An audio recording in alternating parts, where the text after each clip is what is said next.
Toda la blockchain Cardano ha estado funcionando durante 7 años y solo tenemos 186 GB. Bitcoin está en unos 640 GB, ha estado funcionando durante 15 años. No se ajusta a esta cultura tipo muévete rápido y rompe cosas, propia de los meme coins que dan en el espacio. Por eso nos critican mucho o simplemente se mueven muy despacio, pero yo digo, bueno, ¿para qué estamos aquí? ¿Solo para reconstruir el sistema bancario y dejar que BlackRock se encargue de todo?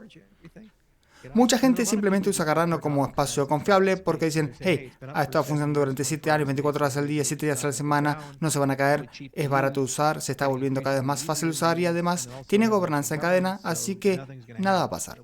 Satoshi demuestra eso con Bitcoin, básicamente desapareció, así que mucha gente dice, oh, necesitamos a Satoshi para que Bitcoin siga funcionando. Saquen esa pieza del Shenga y Bitcoin sigue aquí. Y te preguntas, ¿hay alguna empresa, exchange, firma de desarrollo, persona, que si desapareciera mañana mataría a Bitcoin? La respuesta es no. Por cierto, es súper triste porque hay muchas blockchains que dicen, oh, somos descentralizados, ¿querés un nodo? Aquí está el formulario KYC. Es como tener sexo con los pantalones puestos, no lo estás haciendo bien. Hey chicos, bienvenidos de nuevo al canal. Hoy estoy aquí con dos invitados increíbles y vamos a hablar sobre Bitcoin y Cardano, conectándose desde la cálida y soleada Colorado, siempre cálida, siempre soleada, a veces Colorado. Charles, ¿cómo estás hoy? Es maravilloso estar aquí, muchas gracias por invitarme. Fantástico, he estado viendo tu contenido por muchos años, así que gracias por estar aquí y conectándose desde algún lugar en Alemania. Da Vinci, ¿cómo estás, hombre? Estoy genial, hombre, disfrutando, Alemania paseando. Charles, para vos, ¿qué pensás respecto a Bitcoin? Bueno, yo comencé en el espacio Bitcoin, entré en la industria de las criptomonedas a finales de 2010, principios de 2011, es difícil recordar la fecha exacta, pero el white paper me lo enviaron durante la revolución de Slashdot, que fue en 2010, y lo bueno de Bitcoin fue que resolvió muchos problemas antiguos que la gente había estado pensando de los años 80 y 90. En los 80, el movimiento Cyberpunk decía, hey, si la información puede moverse a la velocidad de la luz, ¿por qué el valor no puede moverse a la velocidad de la luz? ¿Por qué no podemos tener como un email para el dinero y simplemente apretamos un botón y el valor se transfiere? El problema es que cada vez que intentaban hacerlo, especialmente en los 90, descubrían que necesitabas una autoridad central para mantener el libro contable. Así que los primeros intentos fueron cosas como DigiCash, de David Chon y otras implementaciones, y aunque funcionaban, requerían confianza. Entonces la innovación central de Bitcoin fue eliminar al intermediario y tener un sistema descentralizado donde puedes mover valor. Y fue un diseño muy ingenioso, que era una especie de recopilación de todas las grandes innovaciones de los 80 y 90, desde redes par hasta Hashcash y otras cosas, una hazaña intelectual, y para su época fue un concepto revolucionario. Su poder de permanencia y durabilidad se deben a la simplicidad del protocolo y a su pureza filosófica. Es la menos capaz de todas las criptomonedas, pero la más valiosa porque tiene la adhesión más fuerte a una especie de dinero sólido, una naturaleza de commodity digital sólido. Esa visión de Bitcoin fue la que llevó a crear Cardano, o fue Ethereum lo que lo incitó. Bueno, yo lo pensé en términos de generaciones. Entonces, la generación 0 fue todo lo que vino antes de Bitcoin, que son como más de 20 años de acumulación de ideas. Tuvieron que surgir muchas cosas como PKI, PGP, criptografía elíptica y todo eso. Luego, cuando salió Bitcoin, todos dijeron, wow, eso es genial, es como un email para el dinero. Pero el problema es que es ciego, sordo y mudo, no entiende el mundo exterior, no es programable y no puede interpretar con otras cosas. Así que dijimos, sería genial tener algo como cuando salió el JavaScript al navegador web, pasamos de sitios web estáticos a HTML, a sitios web dinámicos, y entonces obtuvimos cosas como MySpace, Amazon, Facebook. Sería genial tener un lenguaje de programación para una blockchain. Eso llevó al surgimiento de los contratos inteligentes y de nuevo era una idea antigua. Nick Szabo lo propuso en los 90 y nosotros la tomamos, la actualizamos, la modernizamos con Ethereum. Ethereum trajo la revolución DeFi y la segunda generación de criptomonedas. Podías emitir tus propios activos y hacer un montón de cosas asombrosas. El problema con Ethereum era que le faltaban 3 propiedades clave. No era escalable, no tenía buena interoperabilidad con otras cosas y finalmente no había noción de gobernanza. Así que comenzó la tercera generación y estamos en un 75% del camino. Ahora tenemos una comprensión bastante buena de cómo se ve la escalabilidad, cómo se ve la interoperabilidad y todos están tratando de averiguar cuál es la gobernanza ideal en blockchain. Y lo bueno es que cada vez que resuelves esos problemas, puedes operar un sistema de contratos inteligentes con los principios de Bitcoin a escala, lo que significa que puedes tener millones a miles de millones de usuarios o concurrentes dentro del sistema y el sistema se actualiza, es descentralizado y también puede hablar con sistemas de legado al mismo tiempo para activos del mundo real y ese tipo de cosas. ¿Fue esa la razón principal por la que te fuiste en 2014 y comenzaste a construir tu propia cadena? Oh, no, con toda honestidad, me empujaron a salir. Había 8 fundadores y ya sabes, esa casa era bastante grande, pero no tenía suficientes camas para 8 personas y terminé saliendo. Gavin Woods se fue, hizo Polkadot, Jeff se convirtió en un desarrollador de videojuegos, Amir está en Suiza haciendo cosas, Elmir es un trader y gana mucho dinero operando criptomonedas y Joe Lubin hizo Consensus. Vitalik tenía una visión muy particular de cómo debía gobernarse el proyecto, cómo debían hacerse las cosas, y las diferencias de opinión no se toleraban. Así que todos tomamos nuestro propio camino. Yo tomé la hoja de ruta originalmente que tenía para Ethereum y la convertí en Cardano, lo cual fue complicado. Queríamos partir de una base como la de Bitcoin, porque Bitcoin tiene contabilidad UTXO, prueba de trabajo de Nakamoto y todas estas cosas, y preguntarnos, ¿podemos traducir eso a un sistema más moderno, pero conservar los mismos principios que tenía Bitcoin? Y tomar muchas ideas que inculcó Bitcoin, como las Color Coins, por ejemplo, y Mastercoin, que eran brillantes. El problema es que Bitcoin no los integró de forma nativa para emisión de activos y ese tipo de cosas, y nosotros sí, y tomó 10 años juntar todas las piezas, pero ahora tenemos UTXO extendido y los contratos inteligentes en un sistema de UTXO. Cardano es el sistema de contratos inteligentes UTXO más grande del mundo. Las Color Coins son activos nativos en Cardano. Se han emitido 10 millones de activos nativos en Cardano y se tratan como si no de primera clase. No son contratos inteligentes, son activos reales del graph UTXO y la prueba de trabajo Nakamoto se tradujo en prueba de participación. Ouroboros es muy diferente a la prueba de participación de Ethereum. Tiene todas las propiedades que tiene la prueba de trabajo Nakamoto, pero en el mundo de prueba de participación, lo cual tomó 11 papers, 7 años, miles de citas académicas y mucho trabajo para resolverlo. Pero tenemos participación líquida y no custodiada. No tenés que bloquear fondos, no hay slashing ni bonding y tiene el mismo modelo de reversión que ves con la prueba de trabajo. Así que fue un gran esfuerzo de traducción, pero tomó mucho más tiempo del que pensé. Pensé que estaríamos haciendo esto por 5 años y que todo estaría listo en 2020 y ¡jasá! Pero ahora es 2025 y estamos casi listos para la hoja de ruta inicial. Fue un poco más ambicioso, pero por otro lado logramos la mayoría de las cosas que nos propusimos hacer. Me encanta el modo de programación y lo bueno de él es que está diseñado para canales de estado y transacciones fuera de cadena. Tiene isomorfismo, así que lo que ocurre fuera de cadena es isomorfo a lo que ocurre en cadena, lo que significa que puedes preservar esos cambios. Así que cuando la gente habla de Lightning o Plasma y estas cosas, dicen, bueno, ¿por qué no han desplegado tanto como la gente esperaba? Tu modelo contable necesita ayudarte con eso. Y un modelo basado en cuentas como el de Ethereum no te ayuda mucho ahí. Mientras que UTXO es bastante brillante. Satoshi en realidad tuvo un gran diseño ahí, solo que necesitaba extenderse un poco. Luego otras cosas como la gobernanza en cadena son horriblemente complicadas. ¿Cómo creas un sistema de pesos y contrapesos, una construcción en cadena y logras una alta participación y que puedas hacer evolucionar el sistema, poder votar sobre bifurcaciones duras y tener un tesoro en cadena? Cardano tiene un tesoro de 1.5 mil millones de dólares, entonces ¿cómo votas sobre eso anualmente y te aseguras de que no sea saqueado? Este tipo de cosas. Y esos son los problemas realmente duros que hemos estado abordando durante los últimos 10 años. Estoy bastante interesado en UTXO y en por qué sentiste que UTXO era mejor que, ya sabes, el modelo basado en libro contable, -1 de tu cuenta y lo sumo a la cuenta de otra persona, en comparación con los UTXO, donde básicamente la transacción toma toda tu cuenta anterior y lo envía a otra cuenta. Es un poco diferente de lo que la gente esperaría de Bitcoin cuando fue introducido por primera vez, ¿verdad?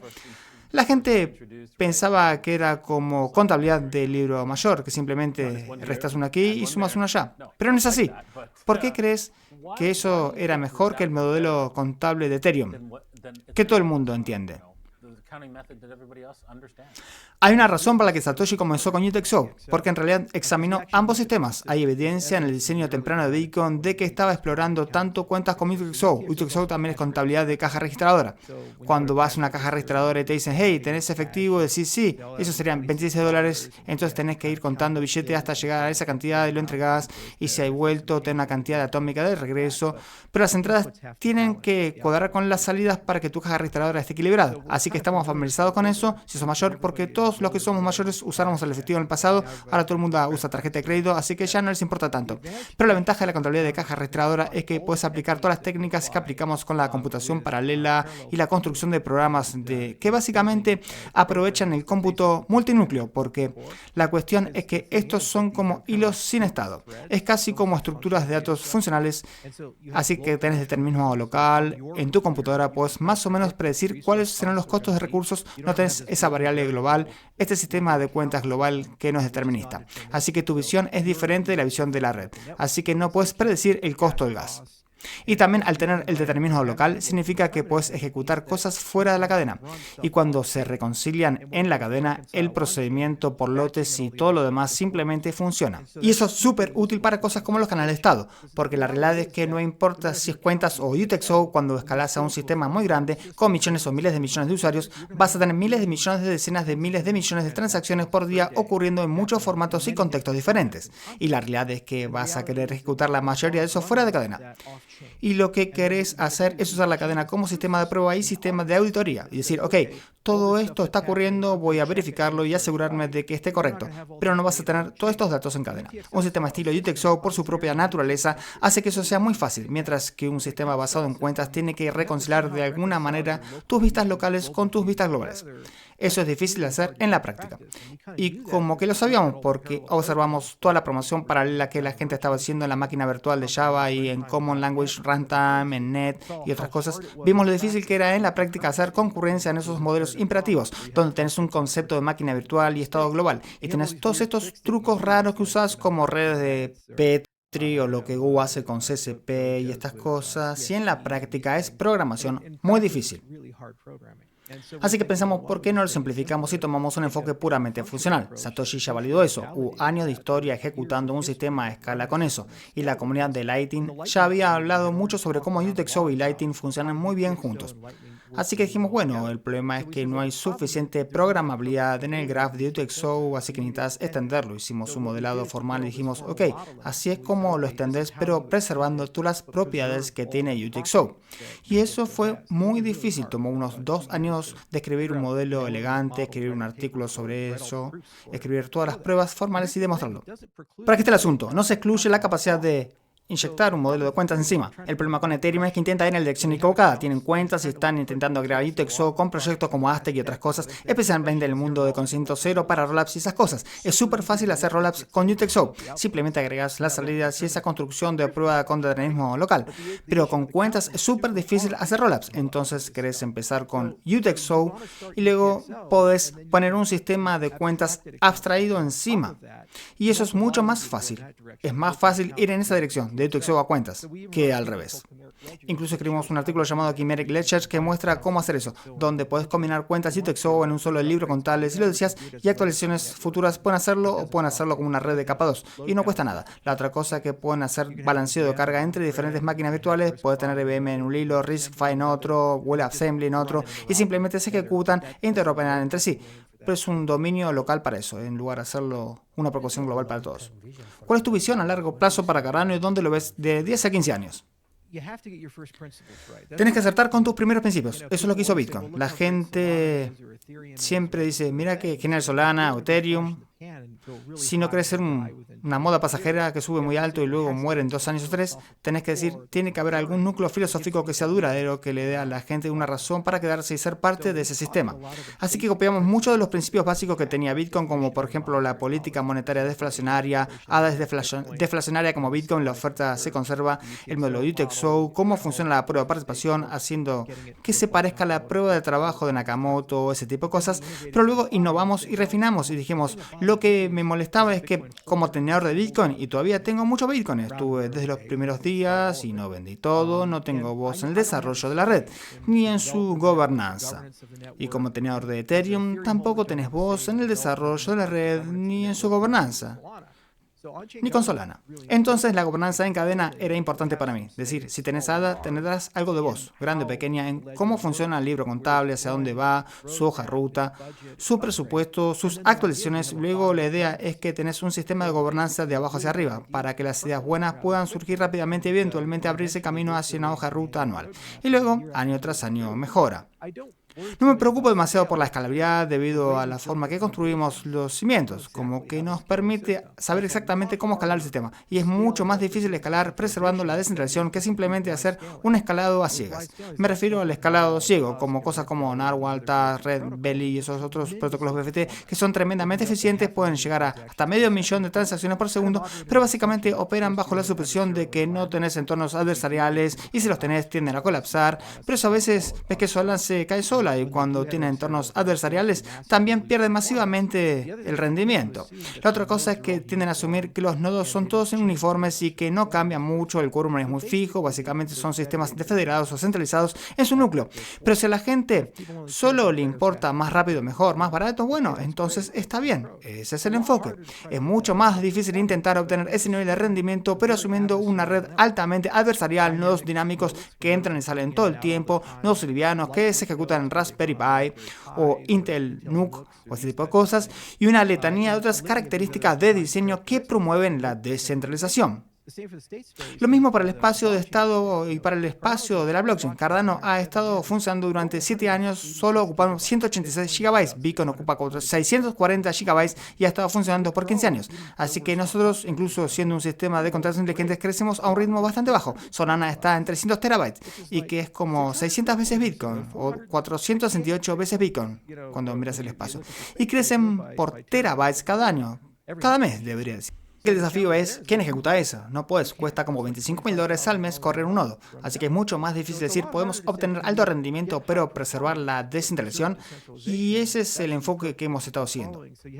Tuvimos que comenzar de los primeros principios, es decir, extender UTXO y luego cosas buenas de capa 2 como Hydra, que nos da la solución de canal de estado, y tenemos un protocolo de escalado llamado Leios que estamos terminando ahora en la fase de prototipo, y cuando eso simplemente, finalmente, podremos llegar a lo que se llama un protocolo 1-delta, y ahí es cuando ves esa curva tipo Palo Hockey en términos de rendimiento, porque puedes tener producción asincrónica de bloques, tenés estos bloques de entrada que son como los grandes bloques centrales, y luego en el tiempo entre ellos permitís que, casi como un DAG, la gente genere sus propios bloques y se vuelven a unir al siguiente bloque de entrada, así que obtenés cómputo asincrónico y producción de bloques, y ahí es donde obtenés un TPS realmente alto y se duplica porque tenés alta producción de bloques, pero luego cada transacción puede tener muchas cosas ocurriendo dentro de ella.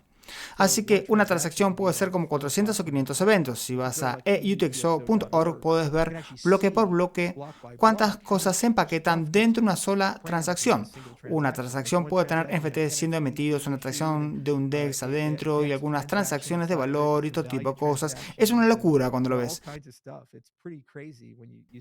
Y eso es algo que solo puedes hacer con UTXO, no puedes hacerlo con cuentas, es algo centralizado. Así que incluso si es una tasa alta, es una cosa a la vez. En un sistema de UTXO, una transacción puede ser un lote de 5.000 eventos en una sola cosa, así que obtenés escalado de bloques y luego escalado de transacciones, y se vuelve loco cuando ves el rendimiento. Quiero decir, no he mirado a Cardano tan de cerca, así que definitivamente tengo que investigarlo y ver cómo funciona, porque eso es bastante impresionante. Es genial porque cuando pones Rollups encima también, de hecho, puedo compartir mi pantalla. Eso es bloque por bloque. Y es un bloque bastante pequeño, solo 2.3 kilobytes aquí. Pero cada uno de estos son transacciones. Dentro de esas transacciones hay algunos valores, pero luego esos scripts significan que los contratos inteligentes se ejecutan al mismo tiempo. Esos son 3 contratos inteligentes ejecutando 3 transacciones de valor y un NFT, todo en una sola transacción. No puedes hacer eso en Ethereum. Este es uno de los poderes del modelo UTXO. Y Satoshi aludió a esto en su diseño de Bitcoin, simplemente no estaba la complejidad semántica en las salidas. Así que lo que es genial es que puedes ver estas cosas en tiempo real, y lo que eventualmente va a pasar es que este es un poco más grande, tiene 12 kilobytes. Muchas cosas están sucediendo. Y lo que es genial es que eventualmente puedes tener estos Rollups y estos scripts pueden ser lotes de cientos o miles de transacciones al mismo tiempo, todo empaquetado de una sola cosa. Y todo eso puede suceder fuera de cadena. Entonces, eso puede estar en un sistema de pagos gubernamental o un sistema de votación o algo así. Y eso podría ser como la red Merkle con prueba de conocimiento cero de decenas de miles de eventos. Tal vez estás jugando una partida de póker y tenés todas estas cosas. Este es un bloque más grande, 44 kilobytes, está medio lleno. Esta transacción sola tiene 32 NFT, 16 transacciones de ADA. Estas son transacciones de MainSwap, así que eso es un DEX en cadena. Así que la gente estaba intercambiando criptomonedas ahí, simplemente las ves aparecer. Y eso me hizo muy feliz. cuando un miembro de la comunidad creó esto, porque entonces fue como, wow, ahora puedo explicar UTXO, ahora la gente lo entiende. Las entradas y las salidas deben balancearse y las salidas pueden ser programas, pueden ser pruebas, pueden ser transacciones de valor, incluso pueden emitir activos dentro de eso. Y los activos son ciudadanos de primera clase, como las Color Coins con Bitcoin. Cada uno de esos activos que están dentro del graph en realidad se trata de la misma manera que se trata ADA. Tiene un kernel de color incorporado, básicamente en el diseño. Así que es divertido ver eso, lo uso como fondo de pantalla. Wine Riders es otro DEX en la red y muestra todo eso. Y Comet no estoy seguro qué es eso. Hay cientos de dApps ahora, así que es difícil saber. Es genial cuando tenés una representación visual de todo esto. Construimos esta cosa durante como 10 años y realmente pensamos cómo hacer capas de escalabilidad. Así que UTXO, Rollups y la capacidad de hacer sharding, cuando pones esas tres cosas juntas, puedes tener escalabilidad infinita en ese sistema. Millones de transacciones pueden ocurrir. Mucha gente, cuando lo estaban construyendo, se preguntaba si podrían lograrlo, y lo hicieron. Hicimos lo de Hydra Doom. ¿Escucharon sobre eso? Tomamos el videojuego Doom de los 90 porque todos jugamos eso de niños, seamos honestos. Hicimos que cada cuadro fuera una transacción y luego hicimos que la gente jugara en modo multijugador en un deathmatch entre ellos y en su mutuo máximo alcanzamos 1.000.000 de transacciones por segundo porque era 1.000.000 de cuadros por segundo siendo procesados entre todas las personas diferentes. Así que lo hicimos como una demo de rendimiento y lo bueno es que la única representación en cadena fue la inicialización del juego y las Hydra Heads y luego el cierre de esas cosas. Pero todo lo demás básicamente se mantuvo fuera de cadena, pero las garantías de seguridad funcionaban en ambos lados. Esa es la única manera de hacerlo. De lo contrario, tenés que poner todo en cadena como lo hace Solana o estos tipos y tienen que correr muy rápido. Pero el 90% de tus transacciones son basura y vas a tener este espacio de estado gigante. Y luego se vuelve más y más caro de operar. Y también tenés fallos no deterministas. Así que cuando la red colapsa, no tenés idea de por qué se cayó. Entonces la única opción es simplemente reiniciarla y esperar que arranca, patearla. Y si lo haces, decís, ok, ahí vamos, estamos bien. Y eso es tan antiético a lo que Satoshi hablaba. Él decía, chicos, si esto funciona, nadie debería conocerse entre sí, nadie debería tener que coordinarse, no debería haber alguna autoridad central o fundación, debería ser un sistema abierto, sin permisos, descentralizado y muy fluido. Así que la gente entra, sale. Algunos tienen Raspberry Pis, otros tienen celulares, otros tienen servidores súper potentes. Y la malla de todas esas cosas trabajando juntas crea básicamente una capa descentralizada para que todo eso ocurra. Pero nadie quiere hacer eso porque es súper difícil. Hemos escrito 240 artículos, tenemos laboratorios en Stanford, Carnegie Mellon, Universidad de Wyoming, Universidad de Edimburgo, Instituto de Tecnología de Tokio, 168 científicos han pasado 10 años en esto. No encaja con esta cultura de moverte rápido y romper las cosas, típica de las meme coins en el espacio. Así que nos critican mucho, dicen, oh, se mueven lento, pero yo digo, ¿para qué estamos aquí? ¿Solo para reconstruir el sistema bancario y que BlackRock esté a cargo de todo? Yo dije, creo en estas cosas porque entré antes de que hubiera dinero. En 2010, 2011, Bitcoin estaba por debajo de $1. No podías ganar dinero con esto, así que la única razón para estar involucrado era porque te gustaba la tecnología. Me siento como un fósil. Estoy observando Cardano de cerca, es la segunda bolsa más grande de mi portafolio, así que, por supuesto, para ser transparente, ¿estás cómodo? ¿Estás feliz con la cantidad de desarrollo que se ha hecho hasta ahora en Cardano? Sí, uno de los mayores desafíos fue que fuimos un poco demasiado estrictos con la accesibilidad para desarrolladores cuando se lanzaron los contratos inteligentes. Y eso creó una mala percepción de marca, así que mucha gente dice, bueno, no conozco a ningún desarrollador de Cardano, nunca he visto nada en Cardano. Es una afirmación justa para que la gente haga, porque era una comunidad de desarrollo mucho más pequeña y unida. Así que una de las cosas que hicimos los últimos 3 años, fue enfocarnos en abrirlo. Originalmente tenías que conocer lenguaje de programación raros como Haskell y no muchas personas conocen ese lenguaje y es realmente difícil de escribir código en él. Pero luego dijimos, bueno, vamos a abrir esto. Y ahora tenemos un dialecto al estilo Rust, que es Aiken, y un dialecto al estilo TypeScript.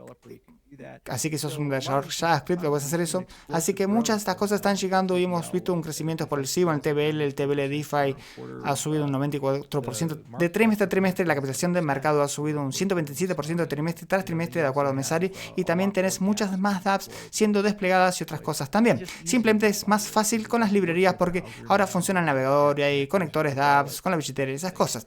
Así que está empezando a expandirse, pero toma tiempo. Ethereum tardó unos 3 años hasta que llegaron los CryptoKitties y despegó y fue parabólico, y la mayoría de los lenguajes de programación y paradigmas de programación tardan de 3 a 7 años. Cuando miras la historia de Clojure, Scala, Rust, Python, JavaScript, a veces tenés suerte y se disparan desde el principio, la mayoría de las veces no. Tenés que pasar varios años construyendo una base central de desarrolladores que sean hardcore y sepan lo que están haciendo. Y luego ellos enseñan a los más jóvenes que entran y dicen, hey, esto es lo que vamos a hacer.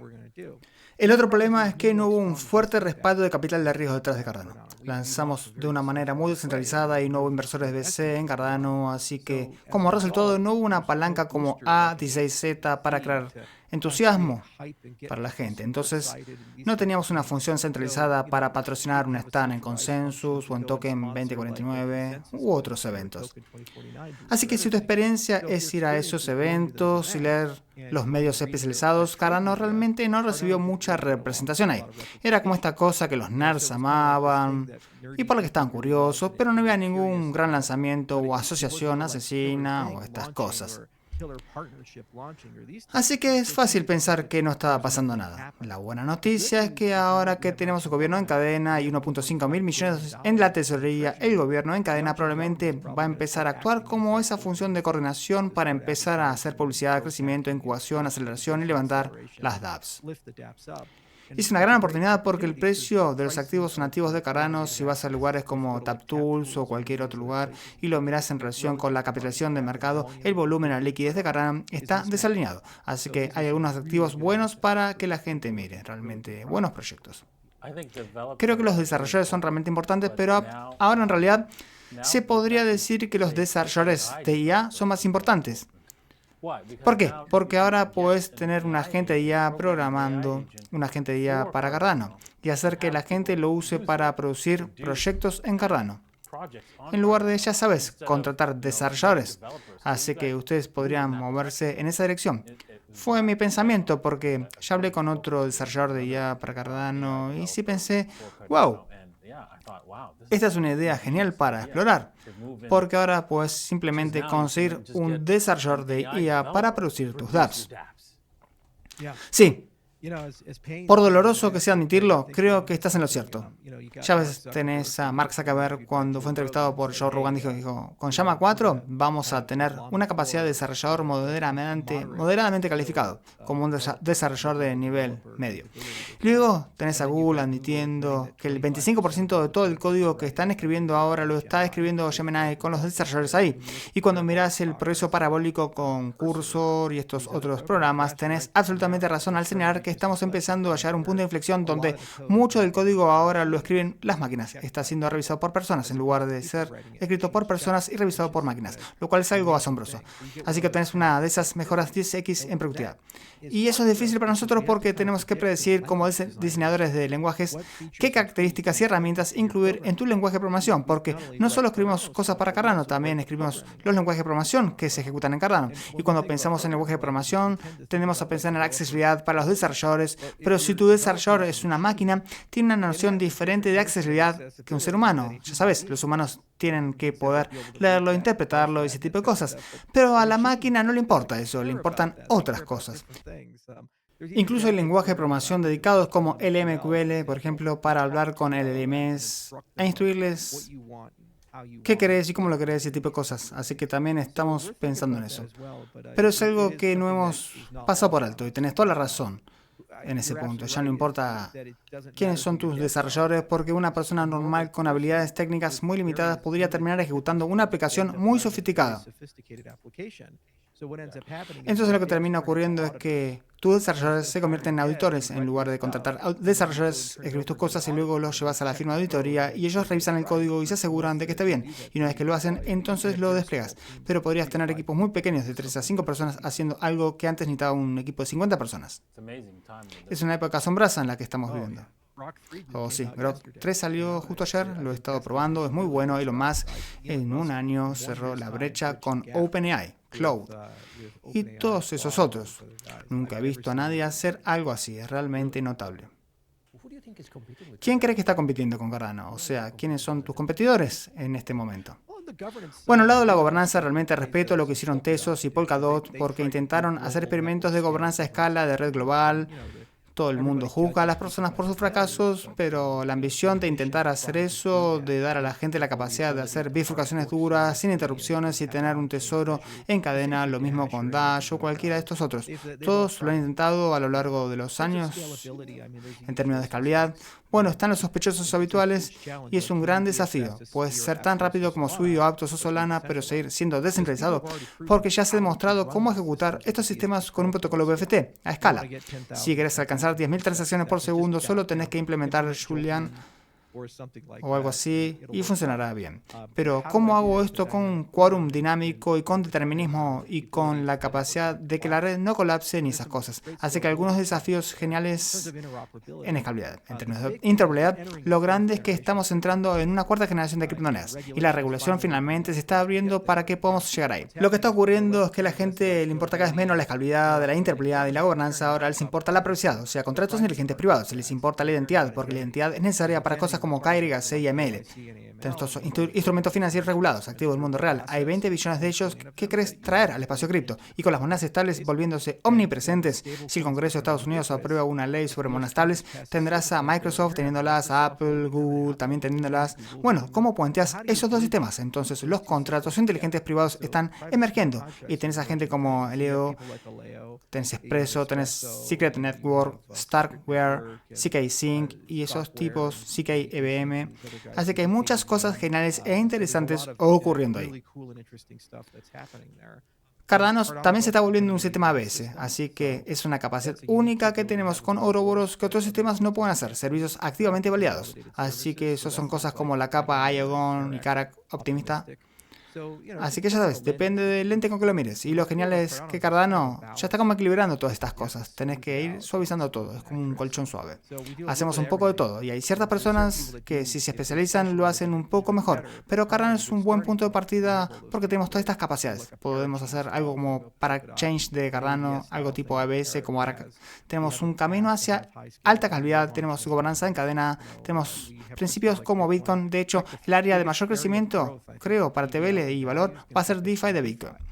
Bitcoin incorporó Taproot. Taproot trajo más y firmas Sean y estas otras cosas. Básicamente significó que Bitcoin ya no es ciego, sordo y mudo. Pudo hablar con otros sistemas. Todavía es un poco más lento debido al consenso a Nakamoto, pero si inyectas una capa de computación como Cardano o algo más sobre Bitcoin usando Taproot, puedes obtener la seguridad de Bitcoin, pero con contratos inteligentes de Cardano. Es una situación muy buena para estar. Así que estamos trabajando con Fairgate ahora en algo llamado BitMEX, donde tenemos una máquina virtual RISC-V que corre en Bitcoin, pero corre en Cardano y puedes escribir código Aiken, ese código RAS que mencioné, se compila Bitcoin y Cardano al mismo tiempo. Es como un nodo fuera de tu frontend y backend. Puedes hacer lo mismo aquí. Así que DeFi Bitcoin va a ser una categoría enorme, porque hay como 2 billones de dólares de activos que están despertando y ahora no tienen nada de TVL. Y todos estos chicos de Bitcoin están como, queremos rendimiento, queremos tabs y estas cosas. Y lo genial es que Cardano también tiene este concepto llamado tarifas de Babel, que te permite pagar las comisiones de transacción en el activo subyacente, no en nada. Así que si tenés Bitcoin envuelto en Cardano, básicamente puedes pagar tus comisiones de transacción en Bitcoin. Entonces, desde la perspectiva del usuario de Bitcoin, nunca salís de Bitcoin y nunca tenés que tener otro token para usar Bitcoin. El modelo mental ahí es como el turismo en Bahamas o algo así. Vas ahí con tu tarjeta de crédito y pagas en dólares. Bueno, ellos están siendo pagos en la moneda local. Vos estás pagando en dólares y eso está generando demanda para la moneda local. Así que crea más valor para eso. Del mismo modo, por debajo del capó pagás en nada, pero en realidad estás pagando desde la perspectiva del consumidor en Bitcoin para este tipo de cosas. Así que eso es como turismo Bitcoin hacia Cardano, ocupándose de eso. Solana no está bien posicionada para esto, ni Ethereum, porque los modelos contables son diferentes y la experiencia de desarrollo es diferente. Pero estas cosas, ya sabes, hay una razón por la cual extender Bitcoin fue una buena idea, porque eventualmente puedes conectarlo a Bitcoin y obtenés todos estos usuarios y todo ese dinero. Eso es cierto, porque estaba pensando en eso. ¿Cómo van a conectarse los otros actores con Bitcoin? No pueden, es casi imposible. Pero con los UTXO y la forma en que diseñaron Cardano, sí pueden. Sí, por eso todos dicen, bueno, desarrolladores, bueno, ¿cuántos desarrolladores de Bitcoin hay ahora mismo? Pero ¿cuántos querrían ser desarrolladores de Bitcoin?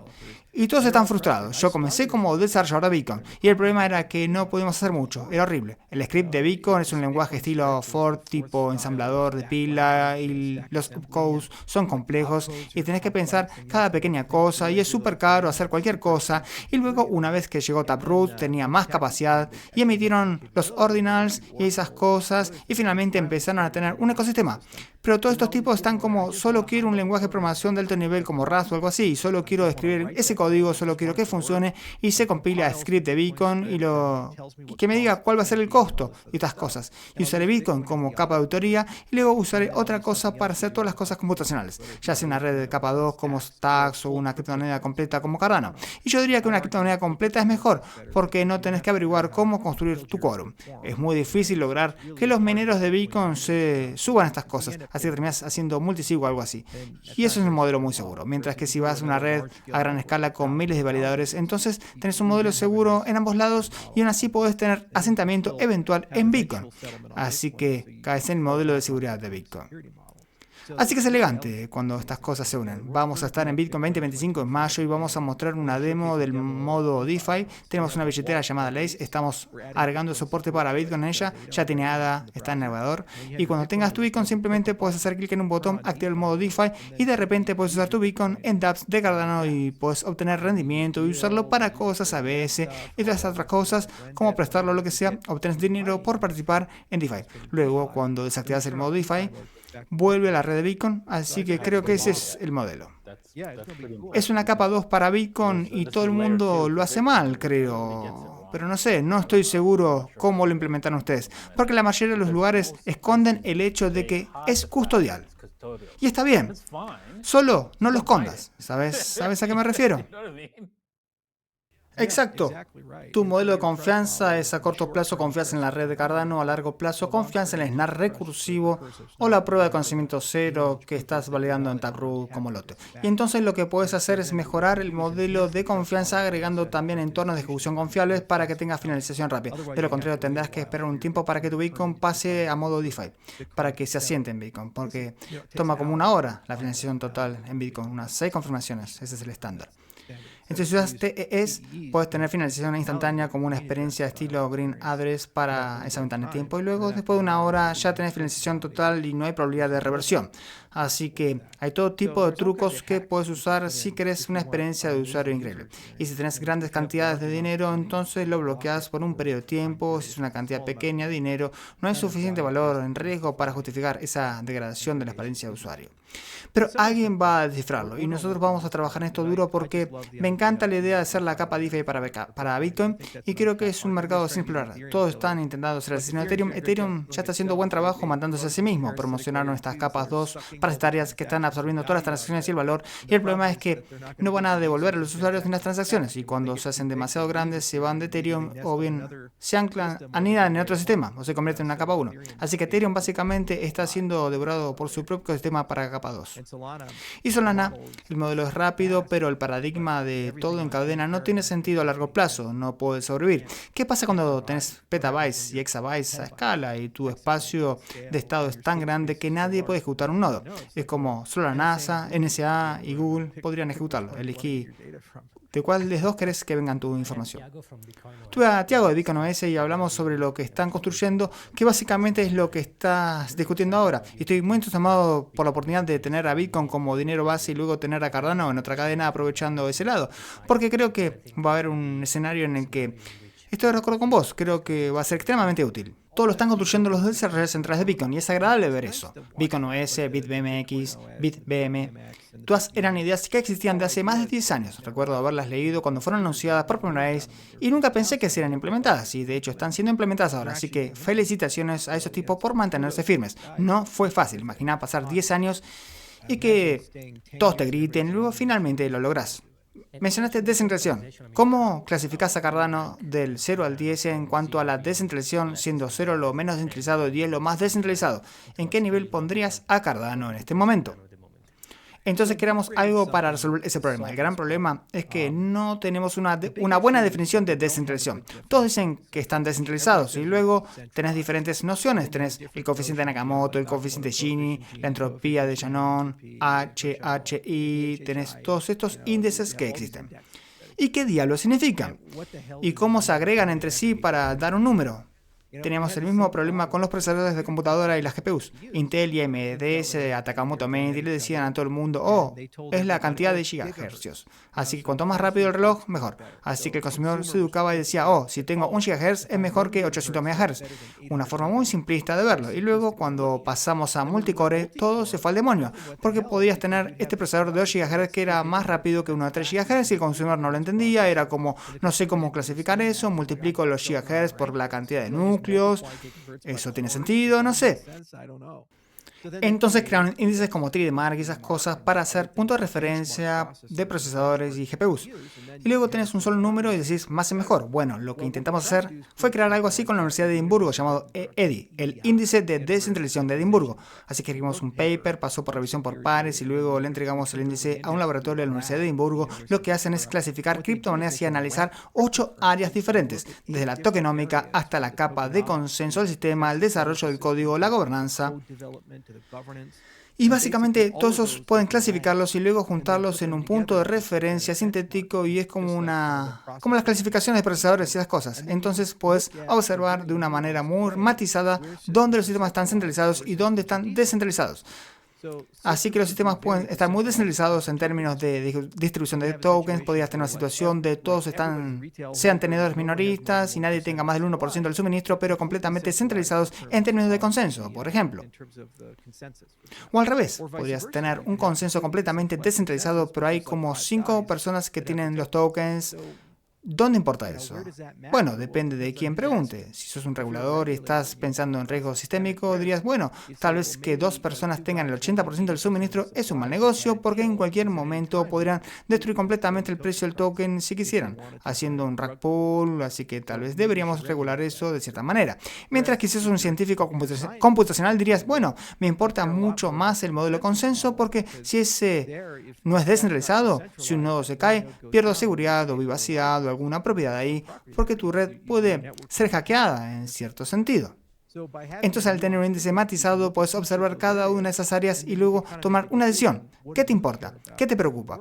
Así que en Cardano intentamos equilibrarlo. De nuevo, suavizar todo. Pensamos mucho en cómo tener un sistema que se vuelva más descentralizado con el tiempo, así que si miras el conjunto de validadores de Cardano, sigue creciendo en términos de descentralización, la gobernanza se vuelve más descentralizada con el tiempo, los tokens tienden a volverse más descentralizados con el tiempo, así que si tenés una utilidad sustentable, los grandes tenedores, a medida que sube el precio, tienden a desinvertir y luego conseguís más y más pequeños tenedores dentro del sistema y una fuerte presencia minorista. El contraejemplo, sin embargo, si entran los ETF y empiezan a agregar, así que tenés que encontrar una manera de lidiar con eso. Y luego simplemente recorres cada uno de estos índices, el desarrollo. Por ejemplo, ahora tenemos docenas de empresas desarrolladoras centrales que están trabajando en esto. Así que tenemos una organización basada en miembros llamada Intersec, que es algo así como la Fundación Linux, y entonces tenés todas estas diferentes empresas independientes que se unen y tienen acceso de gobernanza y trabajan en ello. Y ahora también tenemos diversidad de clientes. Originalmente solo había un cliente Haskell, ahora hay un cliente en Rust, el cliente en Go y uno en TypeScript que también están en construcción. Luego está la diversidad de financiamiento. Si es una fundación la que controla todo el dinero, entonces tiene la regla de oro. El que tiene el oro hace las reglas. Así es en la vida. Bueno, si el tesoro es descentralizado y está controlado por un gobierno en cadena, no tenés a un solo actor que pueda venir y vaciar la alcancía y decir, no, tenés que hacerlo a mi manera o si no te saco. Entonces lo bueno es que el EDI sirve como una luz guía y puedes ver en qué áreas no lo estás haciendo tan bien y cuáles sos fuerte. Y año tras año puedes decir, bueno, ¿cómo mejoramos esas áreas donde tenemos focos de centralización? Y lo genial es que es un índice universal. La primera criptomoneda que medimos fue Bitcoin como punto de referencia porque entonces podíamos decir, bien, ¿dónde es fuerte y débil Bitcoin? Y luego podíamos decir, ¿dónde queremos estar mejor año tras año en esas cosas? Así que, por ejemplo, Leios, nuestro protocolo de escalabilidad para Ouroboros. El requerimiento de diseño fue mantener la descentralización del consenso, según EDI, igual o mejor, pero luego obtener alta escalabilidad dentro de ese sistema. Pero ahora tenemos una forma real de medir eso y podríamos ver físicamente en nuestros prototipos si estamos comprometiendo la descentralización del sistema. Y eso requiere pensar muy profundamente sobre estas cosas. Y no veo a ningún otro proyecto de criptomonedas tomándoselo tan en serio. Solo dicen, oh, somos descentralizados por tal razón. Y uno pregunta, ¿y qué hay de estas otras 45 razones? Y ellos, eso no importa porque tenemos estas razones. Y yo digo, chicos, tienen que ser intelectualmente honestos. No pueden hacerlo todo. No pueden ser todo para todos. Simplemente sean reales con la gente desde el principio y digan qué pueden hacer y qué no. Tenés que tener ese rigor detrás. Y luego dejas que la gente decida. Escúchame, ¿qué te gusta? Y lo bueno es que todos pueden ser amigos, porque si somos honestos, entonces Solana puede decir, escúchame, nosotros somos realmente buenos en estas 5 cosas y no hacemos estas otras. Así que si buscas eso, es mejor, es el mejor producto que querés y el ecosistema que querés. En cambio, todos están pensando en términos de suma cero. Tengo que tener el 100% del mercado para que mi token suba, así que voy a mentir y decir que puedo hacer 400 cosas que en realidad no puedo. Y eso no lleva a ningún lado y crea mucho conflicto y todos están hablando sin escucharse.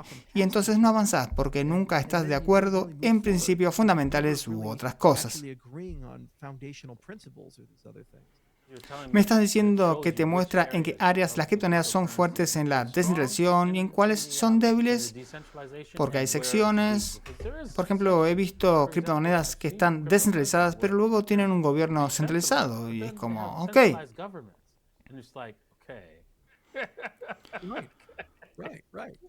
Una vez un legislador me preguntó, me reuní con un senador y me preguntó, ¿sabes, Charles, cuál sería una forma fácil de pensar en la descentralización? Y le dije, imagínalo como una torre Jenga. ¿Cuántos bloques puedes sacar antes de que se caiga la torre?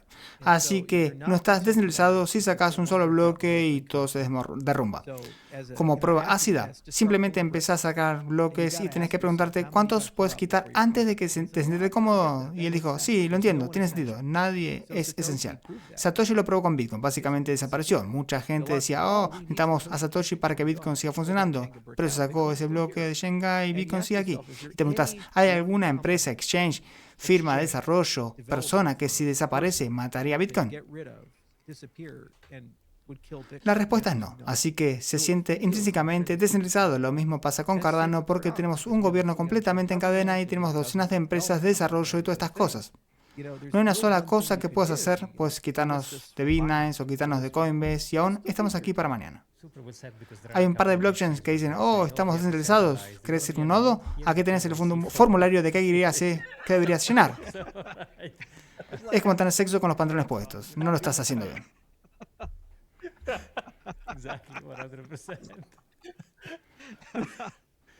Ahora básicamente tenés estos nuevos gobiernos en marcha. ¿Crees que podríamos ver a Cardano en MetaMask o en Phantom Wallet? ¿Esperas ese tipo de distribución? Sí, es inevitable. Creo que lo que va a pasar es que el gobierno de Cardano tiene que sentirse cómodo gobernando. Y sé que es un gobierno real porque ya están hablando de recortes de impuestos. Es como, eso es lo que siempre pasa. Hay un axioma que dice que si tenés un gobierno, la gente recorta impuestos. Así que el impuesto encadena el 20% de todas las tarifas, transacciones y recompensas por bloque van al tesoro. Y la gente dice, deberíamos reducirlo al 10%. Y es como, bien, estos tipos están prestando atención. Así que tienen que ganar experiencia y aprender a ser un gobierno. Pero lo bueno es que es una cara nueva y hay mucha gente que realmente no me quiere y al tener un gobierno en cadena pueden decir, bueno, Cardano despidió a Charles. Ese será el jiu-jitsu mental que harán y luego pueden volver a acercarse a toda esta gente que guardaba rencores o que no quería hablar conmigo. Así que es una dimensión del asunto. La otra es simplemente escala. Necesitamos más usuarios activos diarios, usuarios activos mensuales, mayor volumen de transacciones, tipo de cosas y de forma orgánica. Creo que eso ocurrirá a medida que entremos en muchos de estos mercados de nicho como Bitcoin, DeFi y otras cosas y entonces MetaMask dirá, oye, queremos un pedazo de ese mercado DeFi de Bitcoin, vamos a integrar esos chicos de Cardano porque esa es la manera más fácil de hacerlo. Y entonces simplemente se hace ese tipo de cosas. Creo que probablemente en los próximos 24 o 36 meses seguiremos viendo mejoras exponenciales en el TVL, en el número de usuarios, el volumen de transacciones y todos han sido métricas muy saludables, simplemente no han estado creciendo parabólicamente como lo hizo Solana o estos otros. Pero sabes, muchas de esas cosas son métricas sin sentido, más bien métricas de vanidad. Si el 80-90% de tu volumen de transacciones se simplemente sobrecarga del algoritmo de consenso o bots de trading en indexes, eso no es real, es como los mismos 15 tipos hablando entre ellos. Así que tenés que preguntarte, ¿dónde están los verdaderos flujos de activos? Creo que el mayor ámbito de crecimiento para Cardano, sin embargo, va a ser Midnight. Ahí es donde donde pasamos de ser una isla a una península, porque hay una capacidad muy única en Ouroboros y lo diseñamos de esta manera. Tomó años resolverlo, pero básicamente diseñamos Ouroboros como un protocolo de arranque para subredes de alto rendimiento. Y mucha gente muy inteligente en ciencia de la computación hace esto en sus redes, como Emin Gur-Sir lo hizo con Avalanche, Gavin Wood lo hizo con Polkadot, la gente de Cosmos lo hizo con IBC, y lo que hicieron Tendermint, y dijeron, espera un segundo, hemos gastado todo este dinero y tiempo construyendo una infraestructura de PKI confiable, porque no simplemente usamos ese quórum para lanzar un protocolo BFT de alto rendimiento. Y entonces puedes tener una subcadena, como una cadena lateral que corre y obtiene su seguridad de Cardano, pero que corre 100 veces más rápido, 1000 veces más rápido, con una lógica de red distinta y lógica de contabilidad distinta, este tipo de cosas. Así que estamos construyendo una de esas cadenas ahora mismo y construyendo un kit llamado cadenas asociadas específicamente para esto, y esa cadena se llama Midnight. Y es nuestra primera criptomoneda de cuarta generación, así que tiene un modelo de doble token, tiene un token deflacionario en Cardano, luego tiene una unidad de cómputo que flota en el libro contable de Midnight con precios predecibles y está diseñada para contratos inteligentes privados. Y lo interesante es que vamos a hacer distribución en todo el espacio cripto, así que lo más probable es que ustedes sean tenedores porque probablemente al menos tienen Bitcoin, Ethereum, Solana o algo, y si tienen cualquiera de estas criptomonedas, además de ADA, recibirán un airdrop. No hay ICO, no hay preventa, no hay BC, simplemente se hace una distribución amplia, como a 135 millones de personas y un gran grupo de ellas canjeará. Luego tenés este concepto de modelo dApp híbrido, básicamente la idea de que puedes estar en tu libro base, ya sea Ethereum, Solana, Bitcoin, lo que sea, y con estos lenguajes y esas técnicas puedes extender tu aplicación para añadir contratos inteligentes privados e identidad, que es lo que hace Midnight, y pagas tu tarifa de transacción en Ether, o Sol, o Bitcoin, o lo que sea, así que no se siente como si hubieras dejado ese ecosistema. Y lo más genial de esto es que Midnight también tiene lo que se llama consenso multirrecurso, así que a medida que crece va a tener validadores de múltiples redes al mismo tiempo, así que paga tarifa de transacción e inflación a los validadores de Cardano, pero también puede hacerlo para los validadores de Ethereum, validadores de Solana, mineros de Bitcoin y otros. Y obtiene un consenso híbrido de todo eso, así que obtiene más seguridad a partir de eso. Pero espera un segundo, si sos un tipo de Ethereum y estás recibiendo Night Tokens como recompensa por tus bloques, decís, oh, bueno, eso se siente como un proyecto de Ethereum. Y lo mismo pasa con Solana, lo mismo con Bitcoin y estas otras cosas. Así que es una estrategia L2 muy simbiótica en lugar de una parasitaria, donde succionás transacciones y usuarios, pero no aportas ningún valor al libro contable base. Es un modelo muy diferente y creo que Midnight va a ser pionera en ese modelo, y lo interesante es que sirve para cualquier servicio, es una capa de servicios. Así que el cómputo privado es el punto de entrada, pero también puedes hacer IA descentralizada, redes sociales descentralizadas, infraestructura descentralizada como un Alchemy o Infura descentralizado, este tipo de cosas. Y ese modelo de distribución donde todos reciben un airdrop, todos pueden participar, es un enorme motor de adquisición de usuarios que trae muchísimas personas. Creo que una vez que pasemos Bitcoin DeFi y Midnight este año, porque ambos productos se lanzan este año, va a traer mucho volumen de transacción y usuarios a Cardano, y entonces todos estos otros dirán, oh, deberíamos integrarnos. Y es súper fácil hacerlo en este momento, y tenemos un grupo dedicado de personas que eso es todo lo que hacen para este tipo de integraciones, así que ese asunto de la isla desaparecerá, se volverá más como Florida, será como una península y estará conectada a un todo mayor y más gente vendrá. Y luego mucha gente simplemente usará Cardano como un espacio confiable porque dicen, escucha, hace 7 años que está funcionando 24/7, no va a caerse, es muy barato de usar, cada vez más fácil de usar y además tiene gobernanza en cadena, así que no va a pasar nada, nadie va a explotar la red. Charles puede morir en un accidente aéreo y será un lindo funeral, pero la vida continúa. Es como cuando murió Steve Jobs en Apple. Apple siguió haciendo lo suyo, va a seguir avanzando. Así que la gente dice, ese es un lugar seguro para hacer muchas cosas, para puentes entre todas las otras criptomonedas.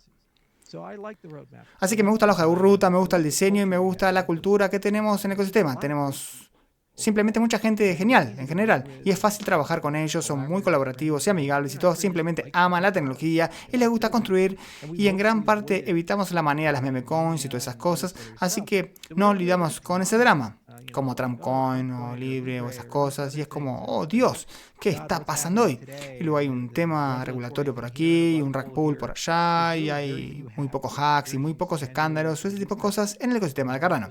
Es una especie de ecosistema autorregulado, autolimpiante. Y simplemente te enfocas en el trabajo y eliminas el drama.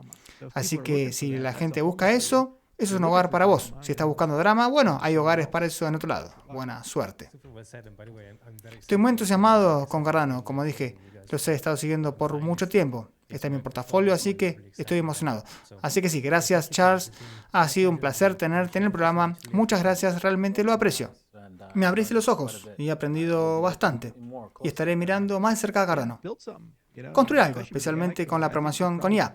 Creo que probablemente podrías empezar con una app Aiken. Anda los tutoriales de Aiken, serás productivo en una hora o dos. Sos un tipo inteligente. Y es muy divertido. Es una cosa decirlo y otra verlo en funcionamiento y construir algo y desplegarlo en la red. Y simplemente obtenés una sensación increíble y decís, wow, eso es genial. Y muchas cosas son en realidad más fáciles en el mundo UTXO que en el mundo basado en cuentas. Y es mucho más fácil depurar aplicaciones y mucho más fácil escribir código que sea seguro y no explote en tu cara. 7 años de funcionamiento. ¿Cuántos hacks de contratos inteligentes has escuchado en el ecosistema de Cardano en los medios? Simplemente no pasa tan seguido por la forma en que se construyen las cosas y cómo la gente piensa en estos temas. Ciertamente pueden pasar y cualquier código puede romperse, pero hay código que te ayuda y código que te estorba, así que siempre animo a la gente a dedicar algo de tiempo en aprender sobre Aiken, aprender sobre Cardano y luego jugar con la infraestructura y mirar si te gusta. Y si no, está bien, pero al menos probarlo antes de juzgarlo. Gracias, ha sido fantástico. Gracias Da Vinci, gracias Charles. Ustedes son los mejores. Muchas gracias.